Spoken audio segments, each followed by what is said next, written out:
Hello everyone, I am Science Core and I am here with a new chapter of class 12 which name is Electric Charge and Fields. Without any delay, let's start our chapter.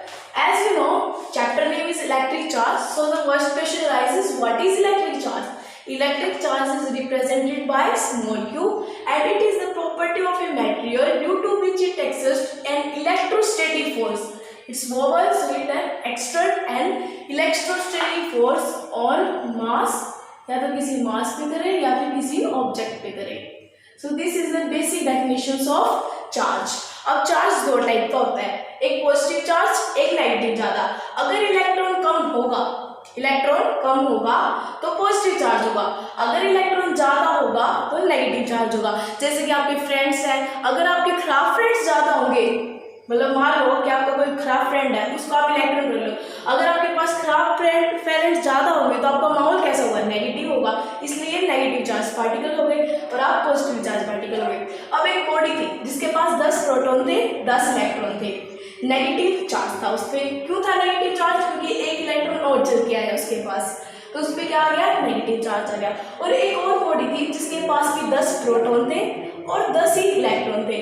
उसने क्या किया, एक electron किसी को donate कर दिया, तो वो क्या होगी, पॉजिटिव चार्ज होगी. उसने अपनी कोई बुरी हैबिट खुद के अंदर से निकाल दी, तो वो क्या होगी, वो पॉजिटिवली चार्ज होगी.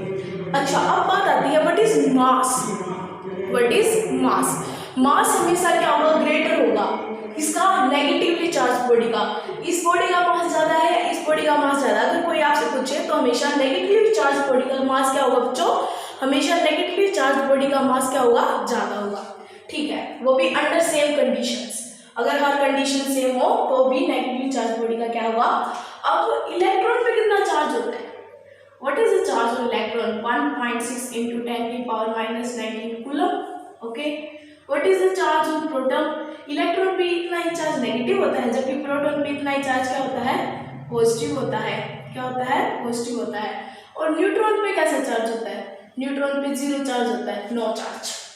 न्यूट्रल का मतलब ही ये है कि वो न्यूट्रल है. तो अगर आप स्क्रीनशॉट लेना चाहें तो आप ले सकते हैं. Thank you. Now let me rub it.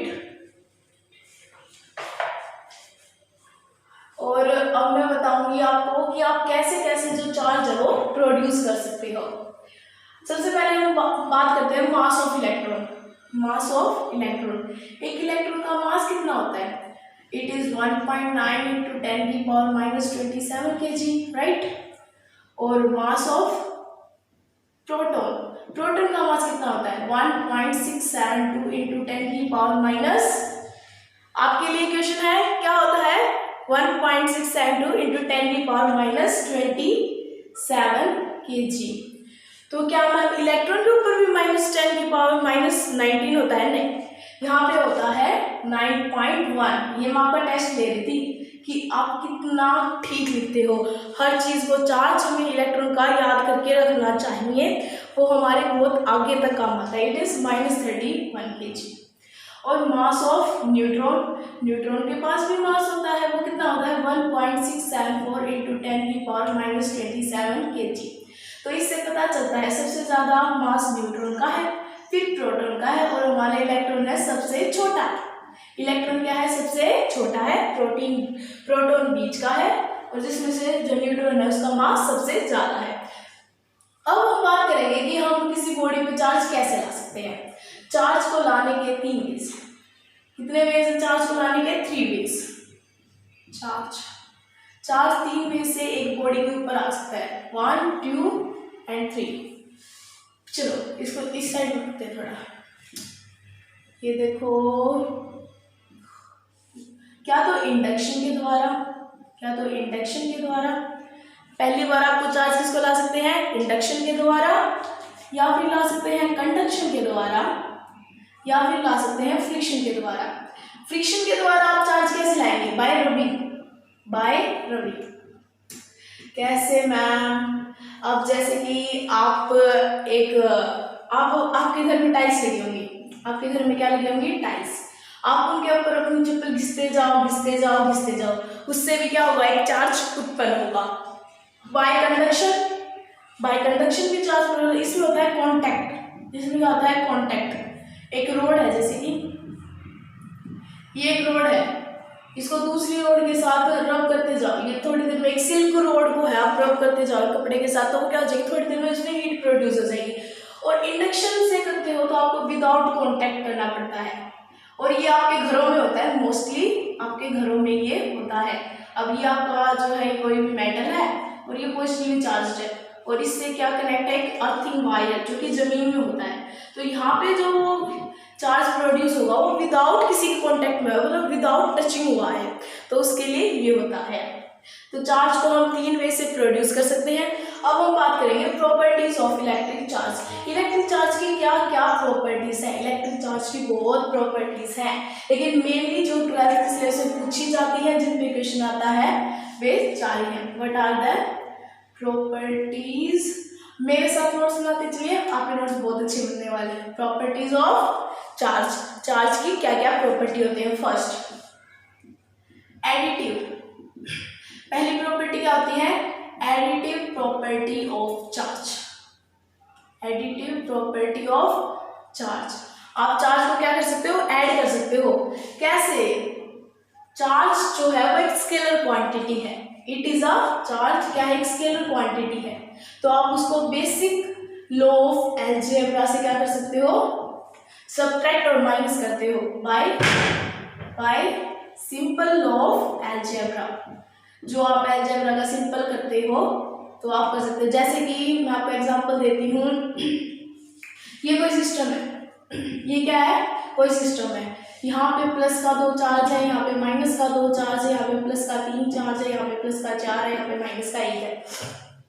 तो अब मैं कहूँ आपको कि find the charge on this total system, तो आप कैसे फाइंड आउट करोगे, प्लस का 2 plus 4 plus 3 minus 2 minus 1, and आप सीधा इनका जो करें, -2 - 1 is equal to -3, cancel out और टोटल सम आ जाएगा 6।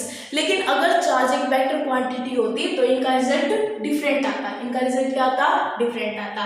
ये था एक एग्जांपल आपको ये समझाने के लिए कि हम चार्ज को सिंपल लॉ ऑफ अलजेब्रा से ऐड, सब्ट्रैक्ट, मल्टीप्लाई और डिवाइड कर सकते हैं। अब हम बात करेंगे सेकंड की। First is additive property of charge. What is second property, second property is quantization of charge. What is quantization of charge, it's important. आपको जो 12th क्लास में चैप्टर में नई चीज पढ़नी स्टार्ट होगी वो यहाँ से स्टार्ट होगी। What is quantization of charge. अब मैं आपको सीधा बताऊं क्वांटम्स का मतलब, तो क्वांटम्स का मतलब होता है packets, packets, packets. Charge it is in form of packets, charge is transferred, इस प्रॉपर्टी का charge is transferred in a fixed multiple ratio, in a fixed integral multiple कह सकते हो। अब आपने कभी ये सुना है, आपने कभी ये सुना है कि मैंने एक आधा इलेक्ट्रॉन था वो किसी दूसरे एलिमेंट को दे दिया, तो ये प्रॉपर्टी आप किसी को आधा इलेक्ट्रॉन नहीं दे सकते, ना ही आप किसी को आधा प्रोटॉन दे सकते।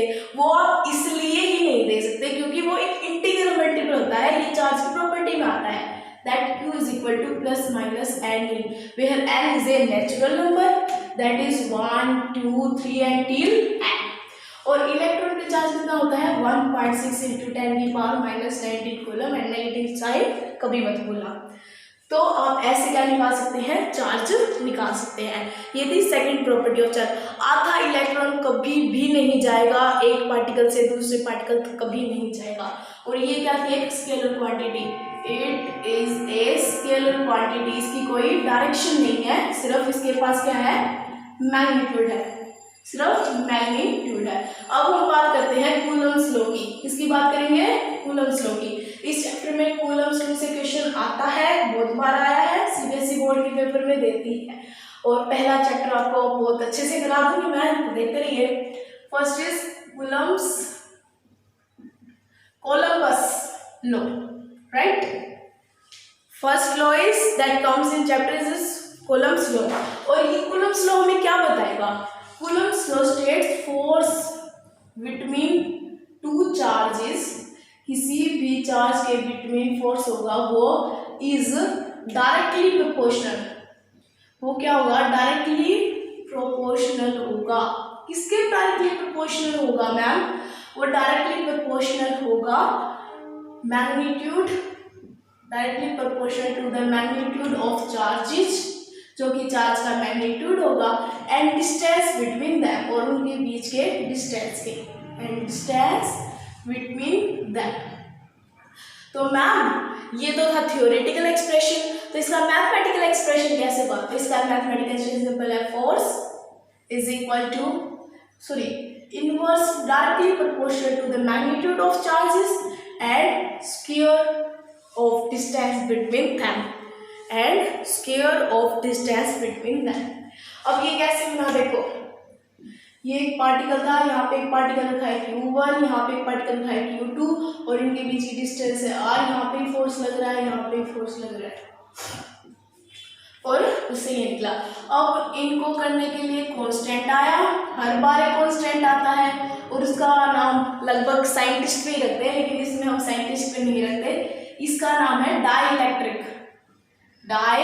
Electric constant. It is known as dielectric constant. हम इसे क्या कहते हैं? डायरेक्ट इलेक्ट्रिक कांस्टेंट कहते हैं। और इसकी वैल्यू क्या होती है? इसकी वैल्यू होती है 1/4 pi e naught, 1/4 pi e naught Q1 Q2 upon r square. तो हम इसको ऐसे रिप्रेजेंट करेंगे। और आपको एक और चीज़ बता दूं, जैसे ग्रेविटेशन में हमने देखा था कि वो थर्ड लॉ ऑफ न्यूटन को फॉलो करता है, वैसे ही हमारा जो चार्ज है वो भी थर्ड लॉ ऑफ न्यूटन को फॉलो करता है। यहाँ पे ना के की वैल्यू कांस्टेंट होती है, क्योंकि के क्या है यहाँ पे? कांस्टेंट है। तो 1/4 ई नोट की वैल्यू भी क्या हुई? कांस्टेंट हुई। 1/4 पाई ई नोट की वैल्यू भी क्या हुई? कांस्टेंट। मैम आपने ये तो बता दिया कांस्टेंट है, बट मैम वैल्यू तो बताओ। तो इसकी वैल्यू होती है 9 × 10⁹ न्यूटन पर मीटर स्क्वायर, कूलम स्क्वायर। क्या होती है? न्यूटन मीटर स्क्वायर पर कूलम स्क्वायर। ये होती है इसकी बेसिक डेफिनेशन। और जो ई नोट होती है उसकी भी वैल्यू क्या होती है? फिक्स होती है, that is 8.85 × 10⁻⁻12 Newton metre -2 -1 -2 and it is simple coulomb square. So this is the Coulomb's law of addition. Now I will show you the Coulomb's law in vector form.